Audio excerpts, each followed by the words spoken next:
1절부터 6절까지 같이 한번 함께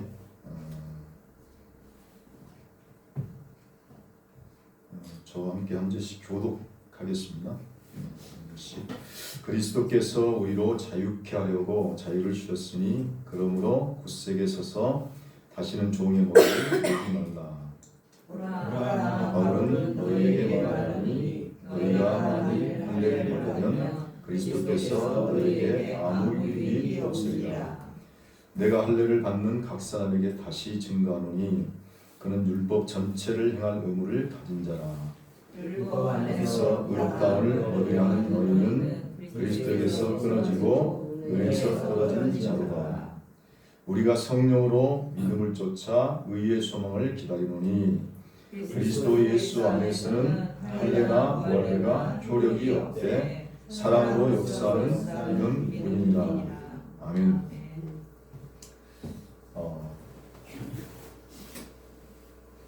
갈라디아서 이 부분이 이제 비의 부분에서 이제 두 번째 교정의 부분에 복음으로 교정하는 부분에서 나오고 있습니다. 갈라디아서가 잘 아시다시피 그 복음의 부분이 이제 B1, B2, B3로 이렇게 나눠졌었는데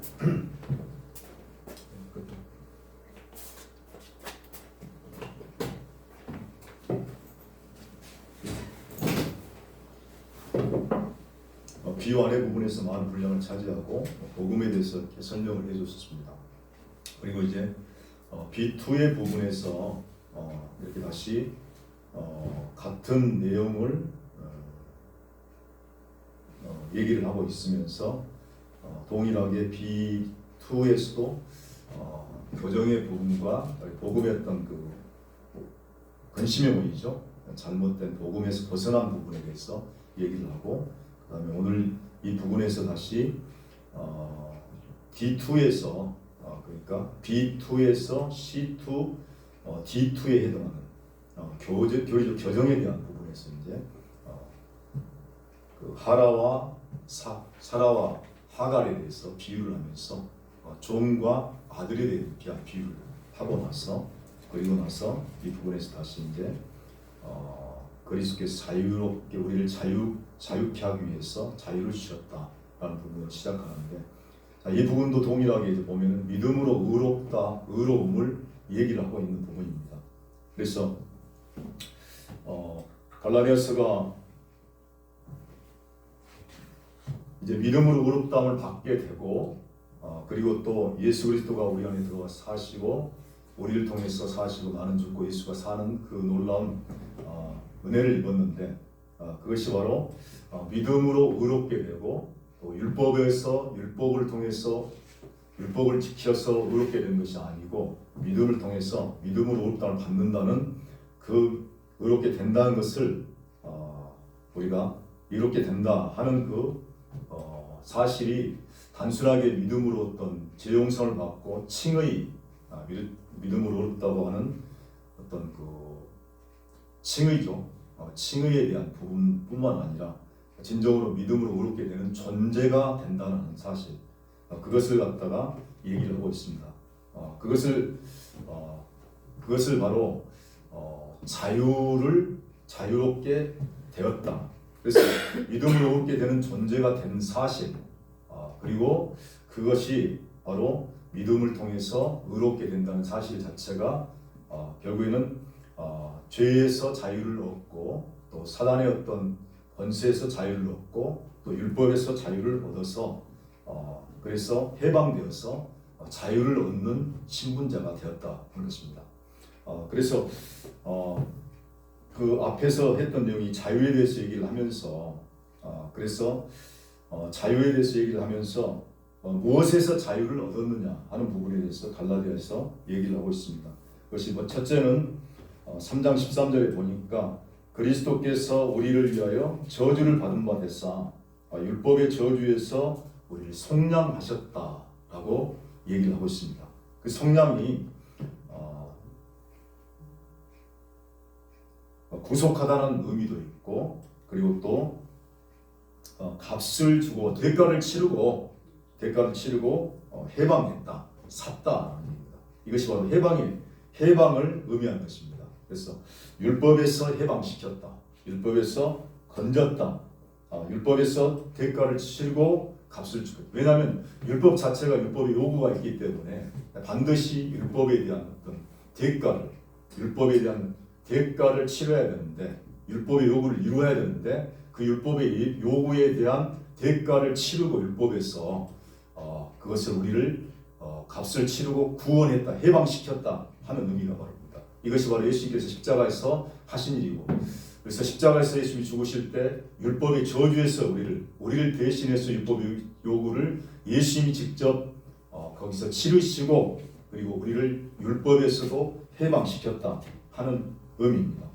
그래서 그리스도께서 우리를 위하여 저주를 받은 바 되사 율법의 저주에서 우리를 속량하셨다, 값을 주고 사셨다. 율법의 모든 요구를 예수님께서 십자가에서 자신의 몸으로 자신이 그 율법의 요구의 대가를 치르고 우리를 구속하시고 해방시켰다 하는 것이 바로 율법의 저주에서 우리를 속량하셨다는 것입니다. 그러므로 율법에서 우리를 해방시킨 것이죠. 율법에서 우리를 자유케 한 것입니다. 그리고 또 4장 4절에 보면은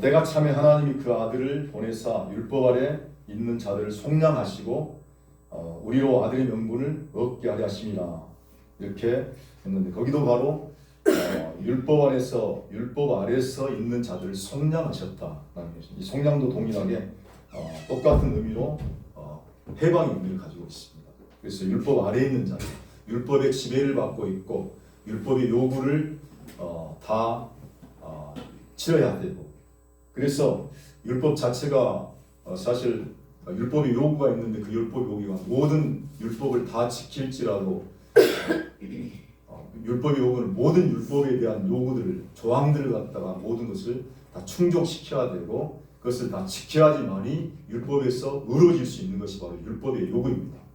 그러므로 율법의 요구를 이룰 수 있는 사람은 이 세상에 어떤 사람도 이룰 수가 없다는 것을 우리가 성경을 통해서 말하고 있습니다. 대신에 율법이 우리에게 알려주는 것은, 말하는 것은 무엇입니까? 지킬 수 있다는 것이 아니라 지킬 수가 없으니까 죄를 깨닫게 하셔서 그리스도께로 인도하는 역할이 바로 율법의 역할이고, 율법의 요구를 통해서 우리에게 가르쳐주고 있는 것이라는 것입니다. 그러므로 율법을 통해서 우리가 내가 지킬 수 있구나, 내가 다 이것을 행할 수 있구나, 그것보다도 우리가 율법의 요구를 지키면 지킬수록 내가 할 수 없구나, 하지 못하는구나, 그리고 나는 율법의 요구를 이룰 수 없구나 하는 것을 알고, 그것을 통해서 내가 죄인이구나, 내가 절망 상태에 이를 때 결국에는 내가 그리스도가 정말 필요합니다, 그런 어떤 절망 가운데 나갈 수 있는 것이 바로 율법의 요구라는 것이죠. 그래서 우리가 지난주에도 얘기를 했지만, 그 부자 청년이 예수님께서 말씀하실 때, 부자 청년에게 말씀할 때 부자 청년이 자기 자신은 율법의 요구를 다 이룰 수 있다라고 생각을 했죠. 그래서 예수님께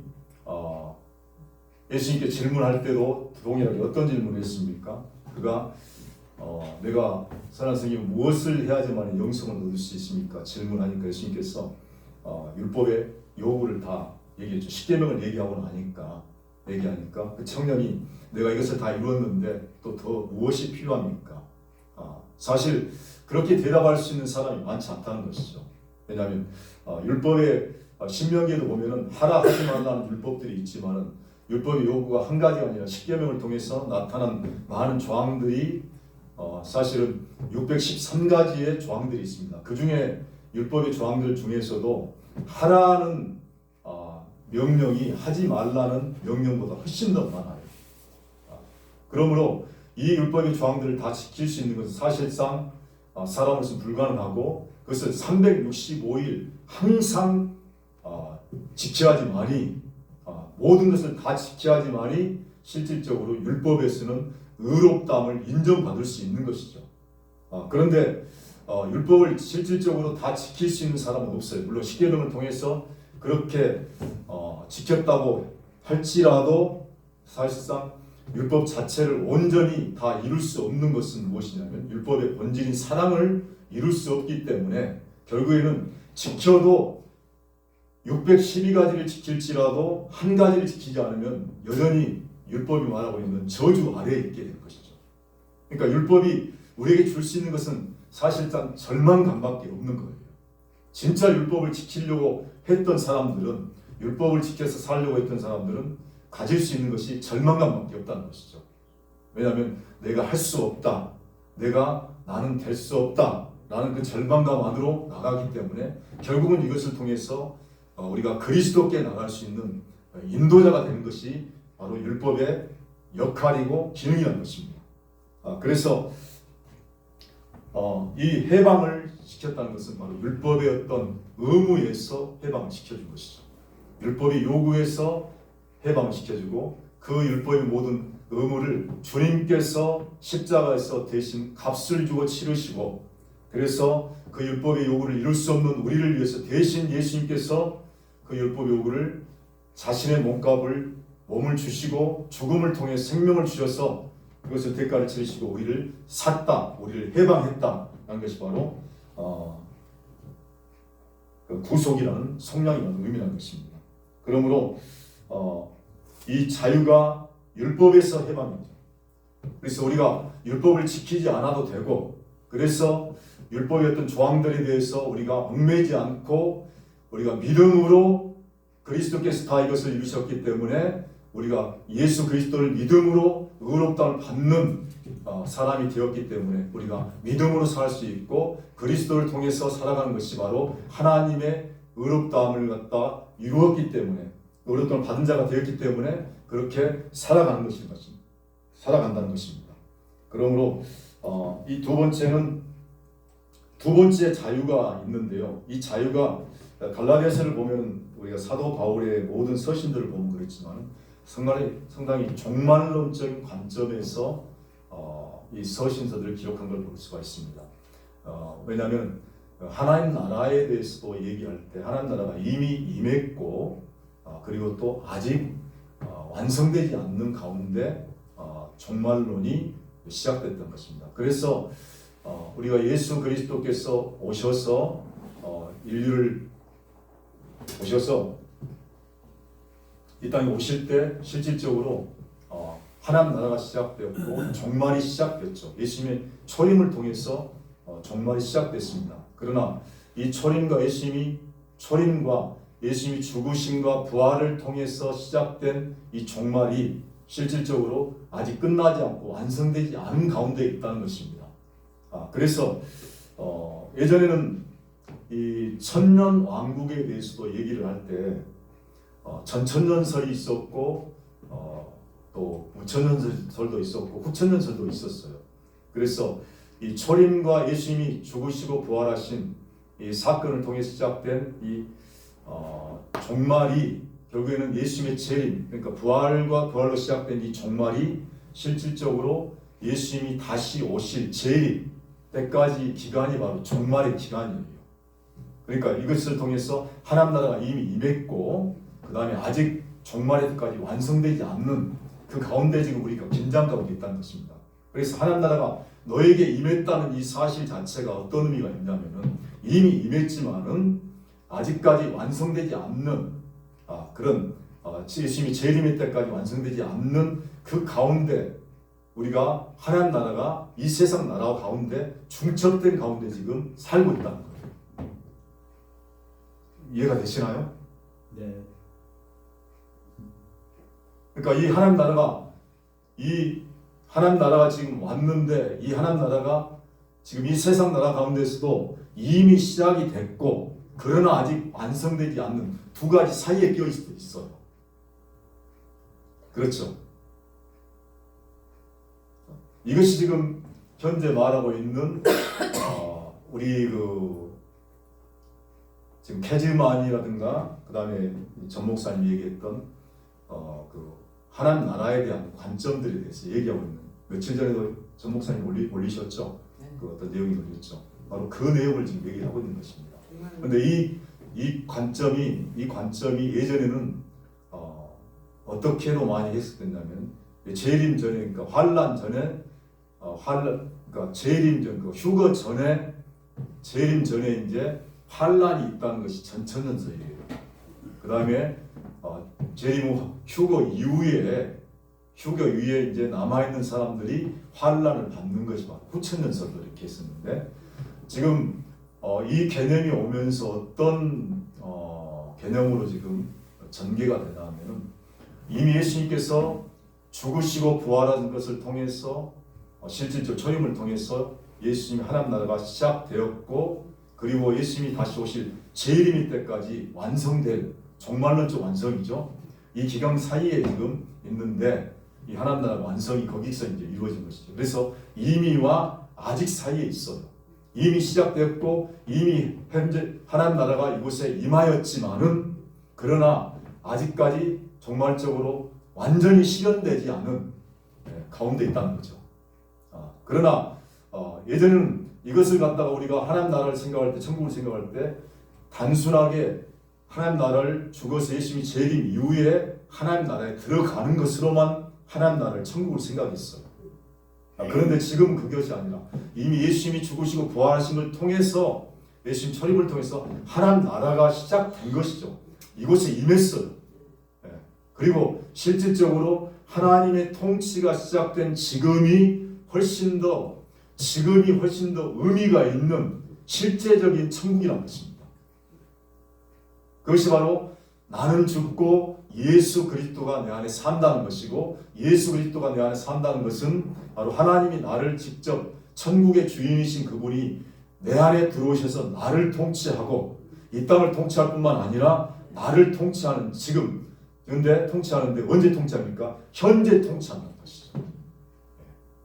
그래서 현재 천국이 되고, 현재 여기서 천국을 살고 하나님의 통치를 사고, 그뿐만 아니라 하나님이 나를 통해서 하나님의 의가 되신 의롭게 된 그 사람, 믿음으로 의롭게 된 사람들이, 그것이 바로 구속이고, 또 어떻게 보면 해방이고, 어떻게 보면 하나님의 자녀가 되었다는 의미잖아요.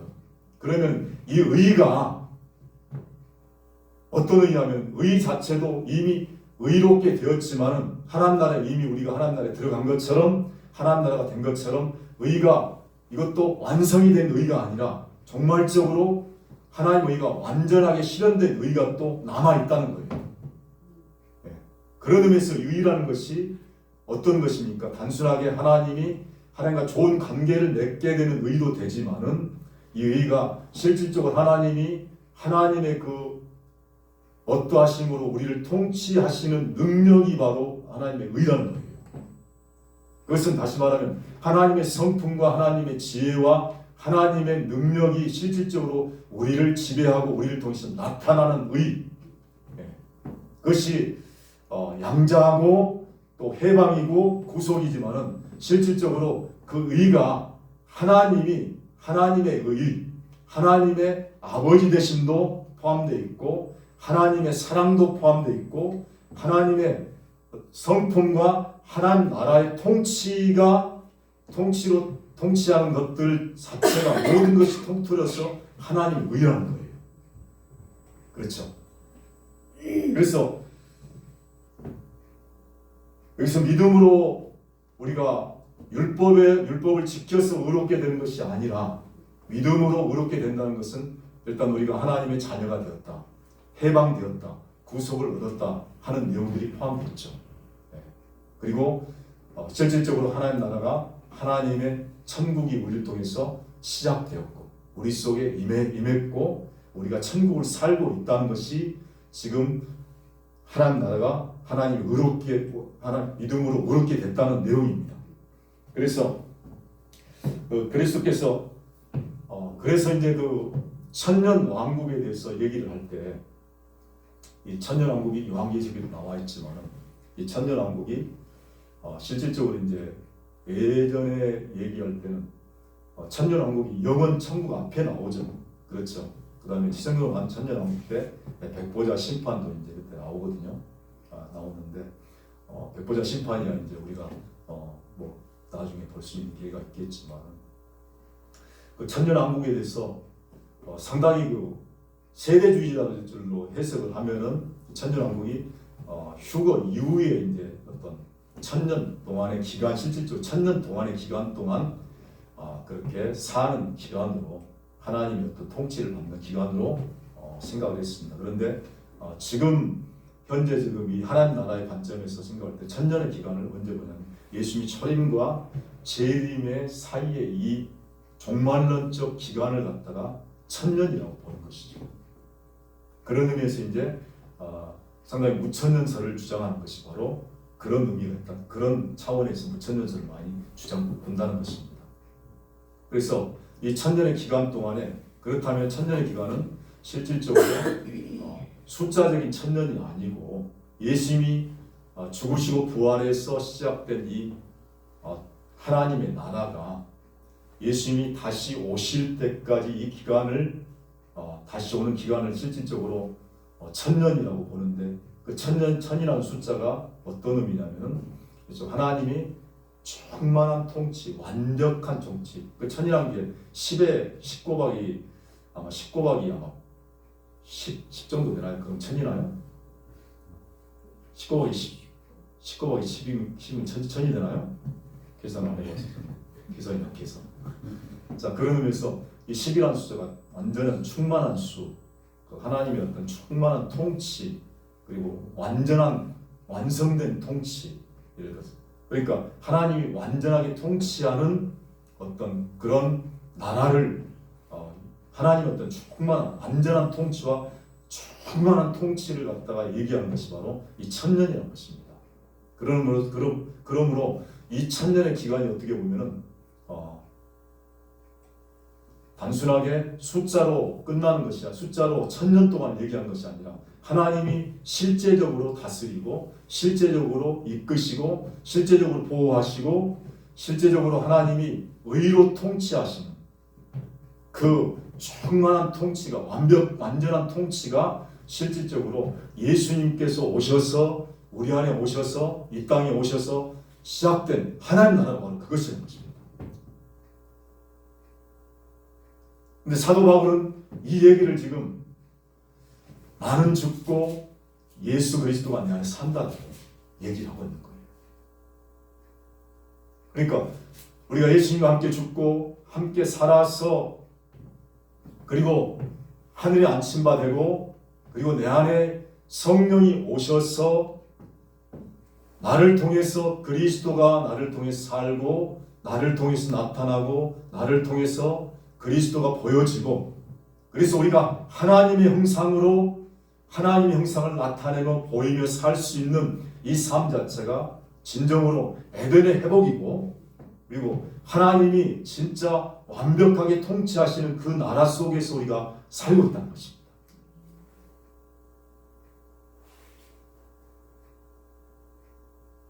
그러니까 예수 믿고 우리가 믿음으로 의롭다함을 받고 우리가 천국 간다라고 그렇게 알고 있으면 실제적으로 이 땅에서 천국을 누릴 수가 없어요. 그렇죠? 맛볼 수가 없습니다. 왜냐하면 죽어봐야지 조금 맛볼 수 있는 천국이지 실제적으로는 천국에 대해서는 전혀 알 수도 없고 볼 수도 없고 또 실질적으로 들어갈 수도 없는 그런 삶을 살 수 있는 거죠. 그래서 요한복음에서도 보면은 그러잖아요. 천국은 성령을 거듭나면 위로부터 거듭난 자가 또 천국을 볼 것이고 천국에 들어간다고 그러잖아요. 네, 하나님 나라를 보고 하나님 나라에 들어간다. 이 본다는 것 자체가 들어간다는 것입니다. 눈이 떠지면 보여지면은 사실 우리가 그것을 통해서 보게 되는 것이죠. 그래서 마태복음에도 그 예수님께서 성령이 임하는 그 사건들을 보면서 예수님이 세례를 받으시고 그리고 세례를 받으실 때 만약에 세례를 받잖아요. 그 세례를 받는데 예수님이 요한이 요단강에서 세례를 주는데 세례를 주니까 지금 뭘 입고 있어요? 약대 털옷 입고 그 다음에 옷도 좀 원래는 세례 요한이 제사장이거든요. 제사장이니까 제사장이 입는 옷이 원래 성전에서 제사를 자기 규례를 지켜서 그 제사를 드리는 제사장 역할을 할 때는 에봇을 입고 또 어떻게 보면 또 뭡니까 하얀 제사장이 입을 옷을 그런 화려한 옷을 입고 그렇게 해야 될 텐데 전혀 상관이 없는 약대 털옷을 입고 요단강에 세례를 줍니다. 그래서 그때 예수님이 세례 요한에게 다가오죠. 다가오는데 예수님을 보니까 예수님이 세례 요한이 예수님을 보면서 어떻게 당신이 나한테 세례를 받으러 오냐. 그런데 거기서 보면 이제 세례 요한이 했던 말 중에서 나는 당신의 신들매를 감당치 못하겠습니다 하는 말도 나오죠. 그리고 세례 요한이 했던 말 중에서도 또 한 가지 뭐냐면 나는 쇠하게 되겠고 당신은 흥하게 되리라 하는 말들을 했습니다. 그 세례 요한이 보면은 나는 신들매를 감당치 못한다는 얘기는 사실 신을 예전에 그 유대에서는 어떤 일들이 있었냐면 그 주의 종들이 주인의 신을 이렇게 가면은 안치면 신을 주인의 신을 신기기도 하고 벗기기도 하고 그리고 신을 들고 다녔어요. 주인의 것을. 그래서 이 신이란 것이 어떻게 보면은 신을 벗기고 신을 신긴다는 것은 그 수종든다 그리고 섬긴다 하는 것이죠. 시중든다. 그러니까 어떻게 보면 세례 요한이 예수님을 시중을 들 만큼 예수님의 어떤 그 뭡니까 종노릇 하기에도 나는 비천한 사람이다. 나는 자격이 없다. 그런 얘기죠. 그러면서 그런 자신을 알고 있는 자에게 그렇게 생각하고 있는 자에게 예수님이 와서 세례를 받습니다. 받는데 예수님이 하셨던 말씀이 무엇이냐면 내가 이렇게 세례를 줘서 내가 너한테 세례를 받는 것이 하나님의 의를 이루는 것이다. 그렇죠. 그럼 그 의가 어떤 것이냐면 사실은 예수님이 세례를 받고 죽어서 다시 살아나서 십자가의 고난을 당하는 것이 바로 하나님의 의예요. 그런데 그것이 왜 하나님의 의가 되냐면 예수님이 죽을 때 혼자 죽으신 것이 아니고 실질적으로 이 세례를 통해서 모든 인류를 포함해서 함께 죽고 함께 살리는 일들이 포함되어 있기 때문에 그렇습니다. 그래서 그것을 통해서 인류 전체를 구원하는 것이 바로 하나님의 의였어. 그 의를 이루는 것이 합당하다는 것이죠. 그래서 예수님이 안수를 받고 그리고 세례를 받을 때 물속에 들어갔죠. 그리고 다시 나왔죠. 그리고 하늘이 열렸습니다. 하늘이 열렸어요. 그러면 하늘이 죽었다는 물속에 들어갔다는 건 죽음을 얘기하고 그리고 또 다시 물속에 나오는 것은 다시 부활을 얘기해 살아난 것을 얘기하죠. 그리고 하늘이 열렸다는 것은 어떻게 보면 예수님이 죽으시고 부활하시 직접 하늘에 올라가지 않았지만은 이것은 바로 예수님이 십자가에서 죽고 다시 살아나셔서 승천하실 바로 승천을 바로 얘기하는 거예요. 그리고 무엇이 옵니까? 그리고 나서 무엇이 오죠? 성령이 임하였죠. 자, 근데 이 사건이 왜 중요하냐면은 이 사건이 단순하게 이 세례받는 세례받고 나서 예수님이 왕의 대관식처럼 예수님이 세례를 받으실 때 하늘로부터 성령이 비둘기같이 임하였고 그걸 통해서 하나님이 이는 내 기뻐하는 자요 내 사랑하는 아들이다 라는 왕의 대관식까지 하나님의 아들로서 인정되는 그런 일들이 있었는데 이 사건이 단순하게 예수님이 그렇게 세례 받으실 것을 통해서 우리 자신도 동일하게 그렇게 예수님과 함께 죽어서 살아나는 것이 바로 세례고 뿐만 아니라 그 일을 통해서 예수님이 승천하고 나서 무엇을 보내주겠다고 얘기했습니까? 성령을 보내주겠다고 했죠. 성령. 그래서 오순절에 성령이 임하였는데 그 성령이 임한 사건이 바로 예수님에게 임한 동일한 성령이 바로 우리에게 똑같이 부어졌죠. 그러니까 예수님이 이 성령 세례받고 성령 받는 이 사건이 동일하게 우리와 똑같이 이루어질 것을 예수님이 보여준 거예요. 그래서 예수님에게 받은 이 세례가 동일하게 우리가 받은 세례고 그리고 예수님의 임한 이 성령이 오순절에 각 사람에 임하였던 성령이 우리에게 임했던 성령과 동일한 성령입니다. 그래서 이 사건을 통해서 예수님이 세례를 통해서 우리가 함께 죽고 우리가 부활하고 예수님이 부활한 그 사건을 통해서 우리가 함께 살아나서 하늘에 앉힌 바 되고 그리고 하나님께서 예수님께서 약속하신 성령을 받아서 우리에게 부으셨죠.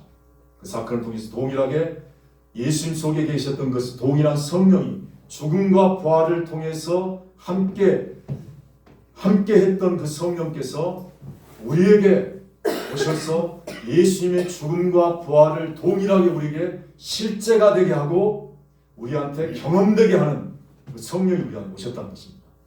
그래서 바로 진리의 성령이죠.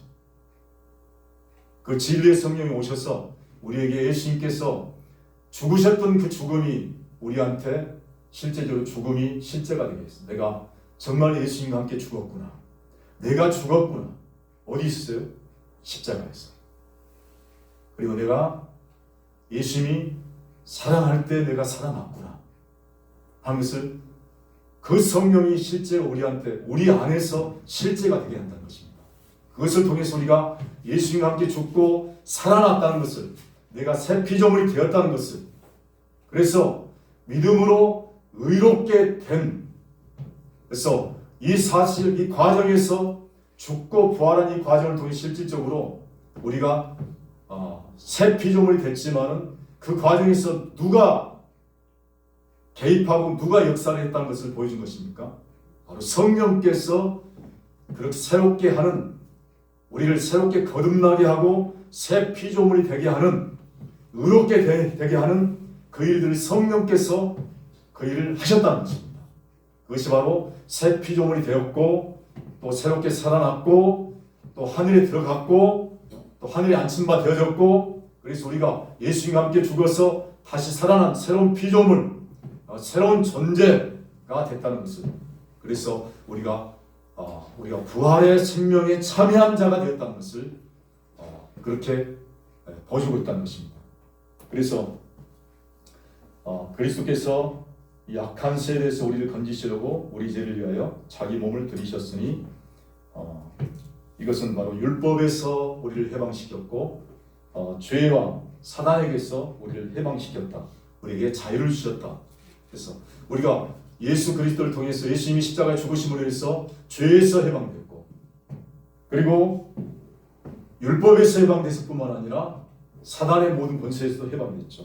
그래서 1장 4절의 이 내용은 이 악한 세대에서 우리를 건졌다. 어떻게 보면 가장 큰 범위에서 해방이죠. 그렇죠.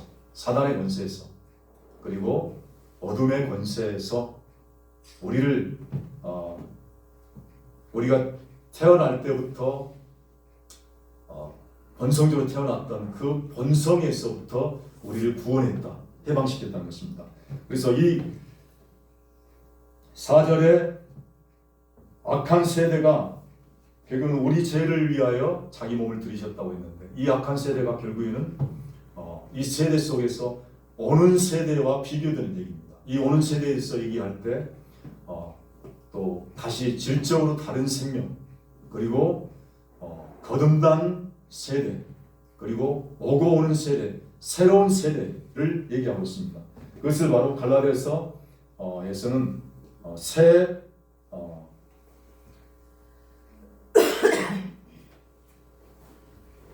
새로 지으심을 받은 자라고 얘기하고 있죠. 새로 지으심을 받은 자. 그러니까 약한 세대가 있고 또 반대말로는 뭐가 되겠습니까?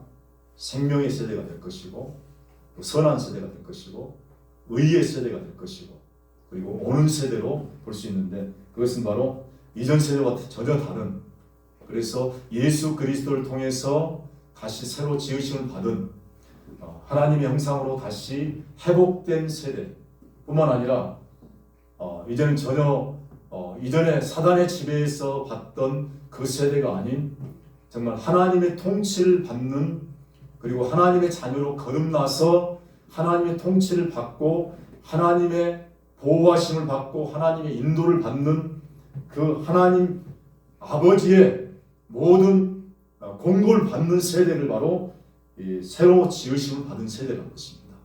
이 세대에 대한 부분에 대해서 지금 갈라디아서가 얘기하고 있는데, 이 세대 가운데 너희가 부르심을 받고 이 세대로 살고 있고 이 세대 안에서 지금 하나님의 통치를 받고 있는 세대로 살고 있지 않느냐. 그런데 지금 이런 자유를 누리고 있는데 너희가 지금 다시 짐을 지려고 하느냐 하는 것을 지금 바울 사도가 상당히 좀 톤을 높게 얘기를 하고 있다는 것입니다.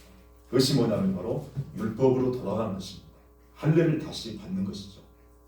그래서 이 갈라디아 교회가 지금 세워진 것은 이번에 그 올린 것을 보더라도 사도행전을 보면은 사도행전 1장에 보면 1장 8절에 그런 내용이 있죠. 성령이 너에게 임하시면 너희가 권능을 받고 예루살렘과 온 유대와 사마리아와 땅끝까지 이르러서 내 증인이 되리라고 했죠. 네, 내 증인이 되리라. 자, 이것이 보면은 지역적으로 상당히 나눠져 있는데 사도행전에서도 이렇게 나눠져 있죠. 1장부터 8장까지인가 예루살렘이 아마 예루살렘과 유다에 대해서 얘기를 해서 나왔고 12장까지인가 이렇게 될 거예요. 그 다음에 또 13장부터는 이제 안디옥 교회가 나왔죠. 안디옥 교회가 나와서 거기서부터 이제 15장까지가 사마리아와 거기 이전이 이제 8장까지가 사마리아겠죠. 8장부터 12장까지가 사마리아겠죠. 그 다음에 12장부터가 이제 땅 끝까지 이렇게 전개되는 이방으로 이제 시작되는 곳이 바로 이곳입니다. 그래서 그런 지역적 분할이 있어가지고 그래서 실질적으로 나가는데 그 주체가 이제 베드로와 그 다음에 빌립과 사도 바울이 이제 인물이 중심이 되어서 그 전개를 해갑니다. 그런데 그때까지만 해도 이제 그래서 그 예루살렘 12장에서 이제 안디옥 교회가 이제 나눠져서 안디옥 교회를 통해서 안디옥 교회는 실질적으로 이방 교회고 정교회예요. 별로 크지 않는 교회인데 이 교회가 이제 예루살렘 교회가 나눠지면서부터 이제 안디옥 교회가 조금 시작됐었고 이 안디옥 교회 중심 인물들이 누구냐면 바나바였어요. 바나바와 몇몇 사람들이 있었는데 그때 사도 바울이 처음으로 다메섹의 셋을 만나고 나서 그때 이제 그 가나안을 만나서 이제 인도를 받고 나서 그 다음에 이제 만났던 이끌려 갔던 것이 바로 인도를 받아서 갔던 것이 바로 바나바였죠. 바나바를 통해서 그 바나바가 이제 그때까지만 해도 그 안디옥 교회의 어떤 교사였고 아마 담임 목사격 정도 되는 사람이었을 것 같아요. 그래서 거기서 이제 같이 바나바의 지도를 받으면서 그렇게 시작을 했었죠. 그렇게 시작을 했었는데 이 안디옥 교회를 통해서 이제 복음을 전할 때 그 당시까지만 해도 1차 전도여행이 거기서부터 시작되는 거죠. 1차 전도여행이 시작을 돼서 15장까지 시작이 되는데 15장에서 이제 1차 전도여행을 마치고 나서 예루살렘 공의회가 시작되는 지역이 바로 15장입니다. 그러니까 사도 바울이 그 안디옥 지역에서부터 시작해서 나가서 첫 번째 전도를 했던 것이 갈라디아와 시리아 안디옥 지역, 이 지역이 길리기아 지역으로 돌아서 갈라디아 지역으로 갔던데 바로 이제 안디옥이라는 지역에서 이렇게 돌아서 6km 돌아가도 얼마 걸리지 않는 지역이 갈라디아 지역이에요. 그래서 가장 가까운 지역인데 여기까지가 1차 전도를 했었죠. 그러니까 실질적으로 가장 먼저 시작된 복음을 전했던 지역이 안디옥에서부터 시작해서 갈라디아 지역에 복음이 전해졌던 것이죠. 그래서 돌아와서 그 기간 동안에 이제 갈라디아에서 쓰여졌기 때문에 갈라디아서가 최초로 쓰여졌다고 보는 것이죠. 그런데 사도 바울이 갈라디아 지역에 복음을 전하고 2년도 되지 않았는데 어떤 일이 발생했냐면 이 안디옥 교회에 와서 예루살렘 교회에서 와서 했던 사람들이 전했던 사람들이 똑같은 어떤 그런 부류의 사람들이 갈라디아 지역까지 와가지고 했던 내용이 뭐냐면 너희가 사도행전을 보면 안디옥 교회에 와서 했던 얘기가 너희가 할례를 받고 율법을 지켜야지만 너희가 구원을 받을 것이라고 하는 유대교에서 나온 어떤 사람들이에요. 다시 말하면 예루살렘 교회에서 나온 사람들이죠. 그러니까 이 사람들이 왜 그런 사람들이냐면 나중에 15장에 가보면은 사도 바울이 이 문제 때문에 예루살렘에 올라가서 이 문제를 바로잡기 위해서 바나바와 함께 올라갔을 때 얘기를 하니까 그 중에 사도 바울이 보고할 때 그 중에 바리스파 중에 어떤 사람들이 여전히 사도 바울이 그 얘기를 하는데도 불구하고 그 바리스파 사람들이 얘기했던 내용이 뭐냐면 너희가 그래도 율법을 지키고 할례를 받아야만이 너희가 구원을 얻을 수 있다라고 계속 주장하는 사람들이 있었어요. 그러니까 예루살렘 교회 안에도 그런 사람들이 있었고 뿐만 아니라 거기서 나온 사람들이 돌아다니면서 할례를 받고 구원을 얻어야 하는 율법을 지켜야 한다 라고 말하는 사람들이 안디옥 교회뿐만 아니라 갈라디아 교회까지 와서 했었는데 이 사람들이 와서 전했을 때 지금 갈라디아 교인들 중에 일부 사람들이 이 얘기를 듣고 다시 이렇게 전해진 복음이 있고 복음의 진리가 전해졌고 그래서 믿음으로 up당을 받는다는 것을 알고 실질적으로 그것을 통해서 우리 가운데 임한 하나님 나라가 어떤 것인 것을 알고 누리고 있는 사람들인데도 불구하고 그것을 듣고 지금 다시 율법을 지켜서 의롭다움을 받으려고 하는 그 옛날로 돌아가려 하는 것을 보고 지금 바울 사도가 지금 이렇게 강경하고 얘기했던 것입니다. 그래서 우리가 보면은 그 얘기를 보면 이제 지난번에 했던 내용 중에서 한 가지가 어떤 내용도 있냐면은 자, 이 내용을 보면 우리가 조금 더 이해가 될 수 있어요. 지난번에 했던 내용 중에서니까 지나왔는데 4장 8절에 보면은 4장 8절에 보면 갈라디아서 그러니까 갈라디아서를 내용을 보면은 사실 전체 문맥이 내용이 율법에서 종노릇하는 우리를 건졌는데 그리고 이제는 건져서 자유를 우리에게 복음의 자유를 줬지 않습니까? 복음을 통해서 우리가 자유를 누리게 되고 율법과 죄와 사망에서 자유를 위해서 특히 율법에서 모든 자유를 위해서 정말 이제는 우리가 율법을 지키지 않고 할례 받지 않아도 그래서 정말 자유를 누리고 그래서 우리가 어떤 형식 없이 그리고 유대인들이 하는 그런 어떤 율법을 전혀 지키지 않고 구애받지 않고 상관없이 정말 예수 그리스도를 통해서 완전히 자유를 누리고 사는데 그런데 그 자유를 누리며 산다. 복음의 자유를 누리며 산다는 것을 지금 갖다가 전체적으로 얘기를 해주고 있잖아요. 그런데 이것은 바로 초등 학문 아래에서 하나님의 아들로 우리가 살고 있고 또 종이었던 우리를 갖다가 자유자로 우리를 만들어서 우리가 자유자가 되었다. 그래서 5장 1절에서 우리가 자유를 주셨는데 자유케 하려고 자유를 주셨는데 너희가 다시 종의 머리를 내려고 하느냐. 그런 내용에서 얘기하는 내용에서 이제 전체 문맥의 내용이라는 것입니다. 그러면은 그 4장 8절의 내용에서 이제 그 내용을 다시 보면은 너희가 그때 하나님을 알지 못하여 본질상 하나님이 아닌 자들에게 종노릇하였다라고 얘기를 하고 있거든요. 지난번에 보면서는 이걸 제가 발견을 못했어요. 발견을 못했는데 왜냐하면 같은 내용인 줄 알고 있었는데 여기 보면 먼저는 이제 아들과 종에 대해서 얘기를 했죠. 그래서 우리가 하나님의 아들이 하나님이 그 아들의 영을 우리 마음 가운데 보내사 아바 아버지라 부르게 하셨죠. 모두가 양자가 됐잖아요. 우리가 하나님의 양자가 됐고 하나님을 아버지라고 부를 수 있는. 그래서 누구나가 사실 보면은 아들 아닌 것 같은 사람이라도 하나님을 아버지라고 부를 수 있다. 이것이 얼마나 큰 특권입니까? 그렇죠? 사실 세상의 아버지 아주 능력 있는 사람을 아버지라 부르는 것만도 상당히 그 특권이 있고 나한테도 상당히 어떤 그 권능이 있는 것처럼 보이잖아요. 만약 대통령만 아버지를 둬도 부르기만 해도 상당히 그 대단한 그 영광이 있고 대단한 권세가 있는 거잖아요. 또 그것으로 인해서 세상 대통령의 아들들은 모든 온갖 비리를 갖다 마음껏 참여하는 자가 될 수 있지만은 실제로 하나님의 의가 되신 하나님의 그 의에 참여하고 의를 누릴 수 있는 우리가 의를 우리를 통해서 실질적으로 의를 살고 의의 혜택을 받을 수 있는 자로서 우리가 하나님의 자녀로 살 수 있는 그런 놀라운 특권을 가지고 살 수 있다는 것이죠. 그런데 이런 아버지인데, 그런데 보니까 여기서 보니까 하나님의 아들 자들에게 종노릇하였다는 것인데, 여기서 이 9절에서도 이제 종노릇이 나오거든요.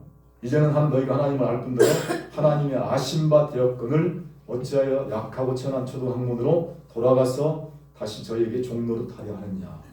그런데 잘 보면요, 자, 그때는 언제겠습니까?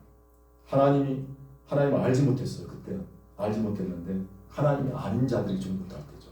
다시 말하면 이들이 본래적으로 하나님을 알지 못하던 과거입니다. 갈라디아 교인들이 하나님을 알지 못하고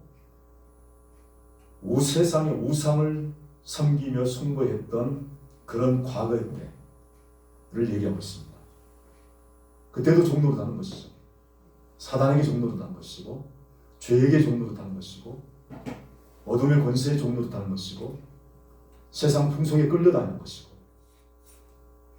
그런데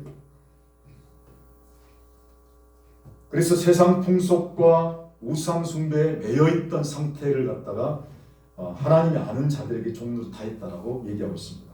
그런데 그 4장 9절에서는 너희가 하나님을 알 뿐더러 이제는 하나님을 알 뿐더러 하나님의 아신 바 되었다는 것입니다. 이것은 하나님을 알고 난 현재를 얘기하는 것이고, 그리고 또 하나님이 믿고 하나님을 예수 그리스도를 믿고 예수 그리스도 믿음으로 의롭다함을 받고 난 하나님의 자녀가 되었다는 것을 알고 난 이후에 이때를 얘기한 것이죠. 그래서 어찌하여 다시 약하고 천한 초등학문으로 돌아가서 다시 저에게 종노릇하려 하느냐. 자, 이것도 바로 종노릇합니다. 다시 이제는 예수 그리스도를 믿고 예수 그리스도가 내 안에 사신다는 것을 알고 믿었는데, 그런데도 불구하고 이들이 지금 와서 율법으로 의롭게 함을 받아야 된다. 율법을 지켜서 의롭다함을 받는다. 할례를 받고 율법을 지켜야지만 너희가 의롭게 된다고 하는 사람들의 말을 듣고 그것을 지키려고 했던 사람들에게 하는 얘기가 바로 종노릇하다는 얘기입니다. 그러면 이 종노릇하는데 사도 바울이 여기서 얘기할 때 이 종노릇을 갖다가 하나님을 알지 못할 때 종노릇하던 것하고, 그 다음에 알고 나서 율법을 다시 지키려고, 율법을 다시 지켜서 의롭다함을 받으려고 하는 그 율법을 지키려고 하는, 자기 힘으로 지키려고 해서 의롭다함을 받으려고 하는 그 노력을 갖다가 또 종노릇으로 비교했는데, 근데 여기서 얘기할 때는 사도 바울이 앞에 종노릇과 뒤 밑에 종노릇을 같은 종노릇으로 봤다는 것이죠.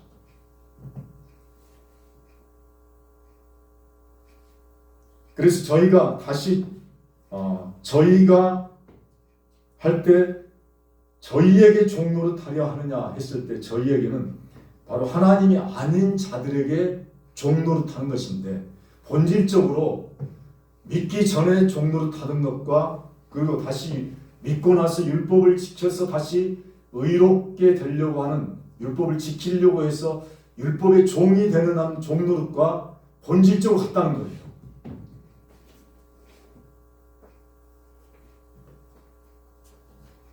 그래서 율법을 지켜서 율법으로 돌아가려고 하는 것은 이방 우상을 섬기던 시절로 돌아가는 것과 동일하게 취급을 했다는 것입니다.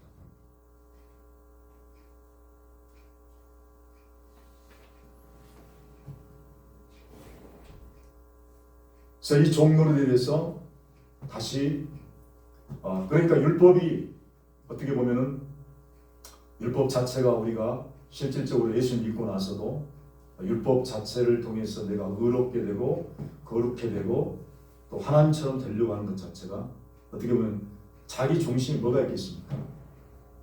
나를 위해서 어떻게 보면 나를 높이려고 하는, 내가 하나님처럼 되려고 하는 그것이 있다는 것입니다. 그러면 자기 중심적으로 그렇게 하나님을 섬기면은, 자기를 위해서 하나님을 섬기면, 자기가 하나님처럼 되려고 섬기면은 결국 그것이 바로 그것이 우상숭배하고 똑같은 거예요. 그게 우상숭배예요. 그래서 골로새서에서도 얘기했던 내용들이 바로 자기를 위해서 섬기는 것이 바로 우상숭배를 갖다가 얘기하면서 바로 그 얘기를 갖다가 같이 연결시키고 있었어요. 그렇죠? 그러므로 이 율법의 문제가 단순하게 우리가 율법의 어떤 부분에 있어서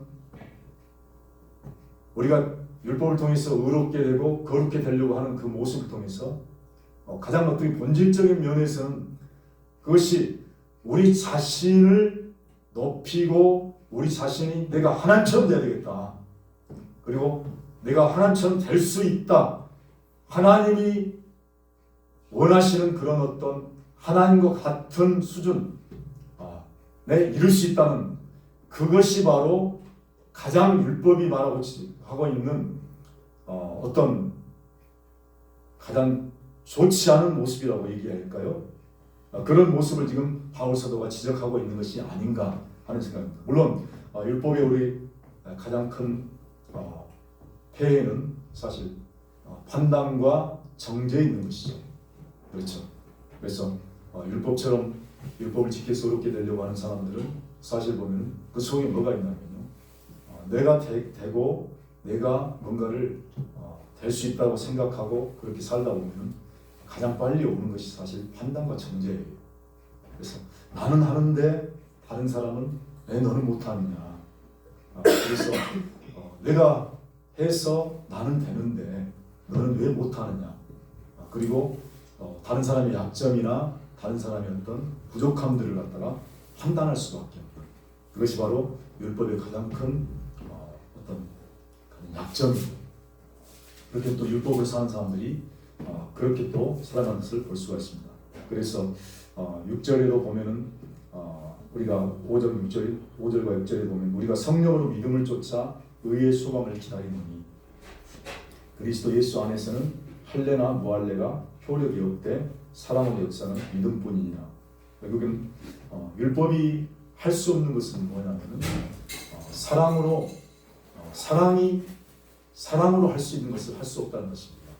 왜냐하면 판단하고 정죄하고, 그래서 그것을 통해서 율법이 할 수 있는 것은 결국 죽이고 또 사람을 갖다가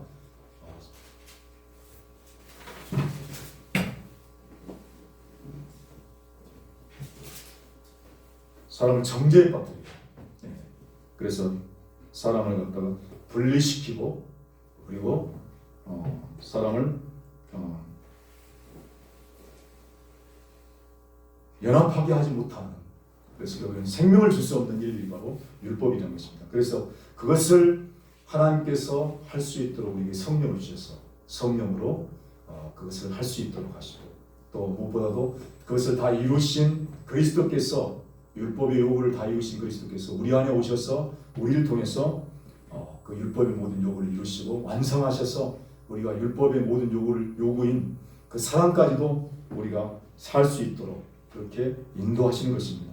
그래서 우리가 우리 자신의 힘으로 사는 것이 아니라 그리스도로 살 때 하나님의 사랑을 이룰 수 있는 것이고, 또 정말 사랑으로 역사하는 믿음뿐이라고 했는데, 이 할례나 무할례가 율법의 조항을 지켜서 될 수 있는 것이 아니고, 그리고 율법의 조항을 지키는 것은 의무적 조항은 아무것도 아니에요.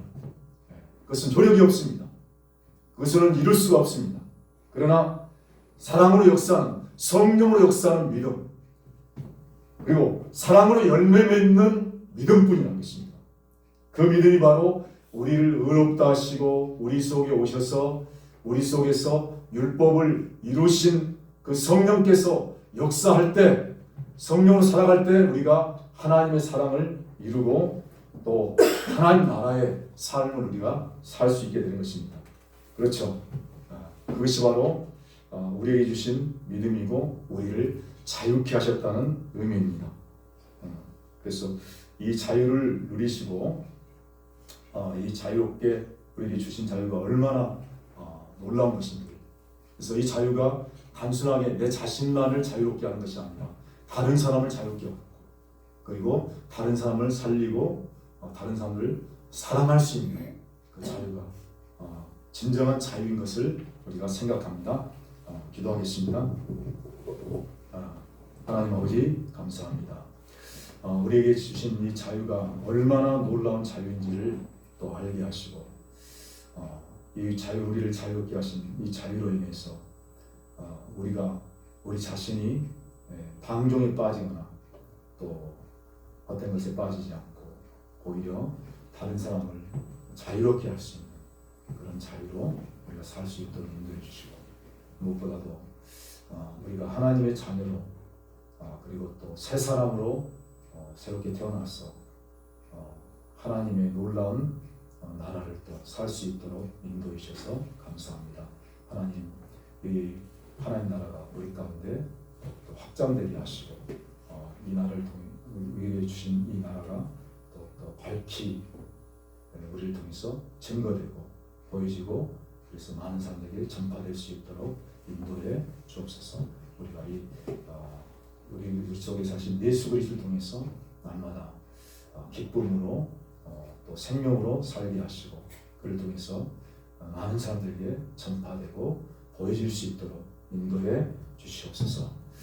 이제는 우리 주 예수 그리스도의 은혜와 하나님 아버지의 무한하신 사랑과 성령의 교통하심이 오늘 함께 예배드리는 모든 신령님에 지금부터 영원토록 함께 있을지어다.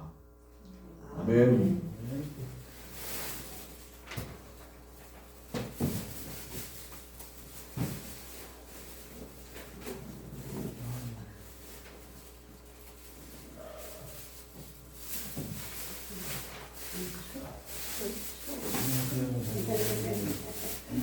괜찮으세요?